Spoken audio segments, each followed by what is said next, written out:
We do not have empty space between us. We have energy. We have electromagnetic energy. And we have, in that energy, information. And from that, what I call the biological computer decodes that information into a sense of reality that we think is solid, but simply cannot be. And now we have mainstream scientists saying, this reality could be just a hologram. Exactly what it is. Nikola Tesla, the genius from which so much came, he could see beyond the physical that we perceive. And he said, the day science begins to study non-physical phenomena, it will make more progress in 1 decade than in all the previous centuries of our existence. Why? Because you go to the source of the reality instead of the decoded expression of that reality. What I call consciousness is like the ocean, whereas mind is the same substance, but it is far more limited. Like ice is the same substance as water, but it's in a completely different and more limited state. And you know, when you look at the oceans, they say it's the South China Sea, they say it's the South Atlantic, the Indian Ocean, the North Atlantic, same bloody water. But what we do is we give our water, our infinite self, names, like Ethel Jones and Arthur Smith, and we give them identities without realizing that we are just points of attention within one infinite, eternal consciousness.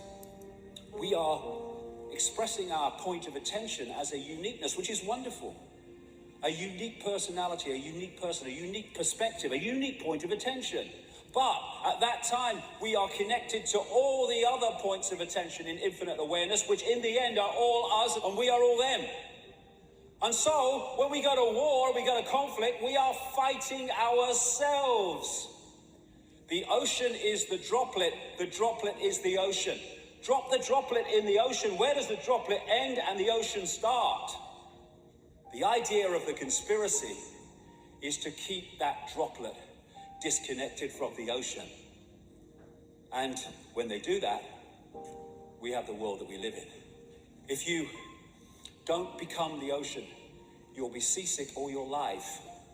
And so many people feel this ache, this sense of disconnection, this sense of longing that they can't put words to, because one part of them, one level of them knows that we're all one.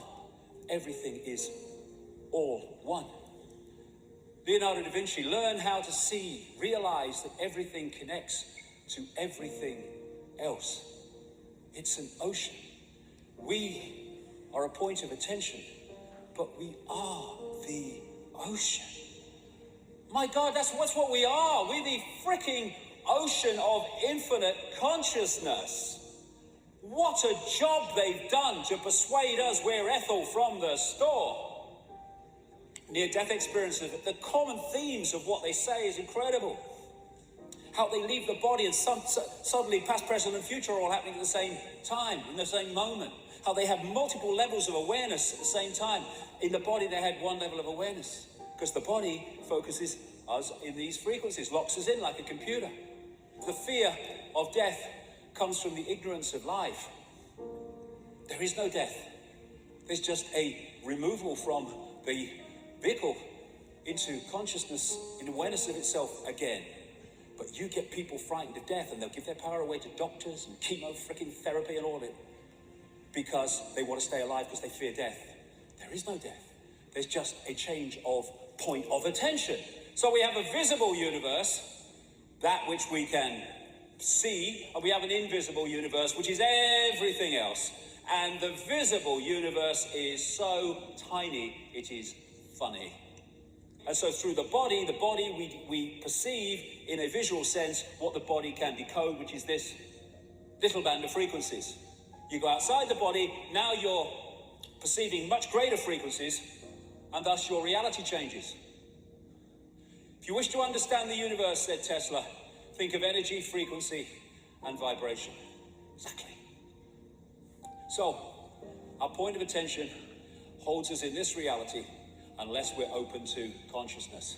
Because what happens is if you come into this reality, this visible light reality, and you hold that connection to consciousness beyond this reality, you have everything you need. You have the information coming through the senses to give you a fix on what's happening around you, but you have the big picture that's outside of this reality, that's not programmed by its perceptions and its sense of limitation, which can then feed you insight, inspiration, intuition, to give you insight beyond that which you are directly experiencing. But you get disconnected from that, big problem. You're now trying to get your entire fix on reality from the reality you are in.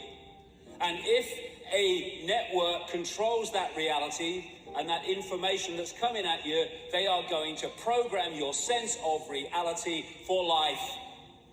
And so in this world, there are people in the program who are only getting that sense of reality, and then there are people who've opened their minds and opened their hearts who are accessing another sense of reality, and these people call these people mad and crazy and dangerous. Yes, they are. They're dangerous to the prevailing program. So what is the universe? It is information. Information decoding information. And form is information. Our base state is awareness. It doesn't have form, it's just awareness. But we come into the realms of form, and form is created from information.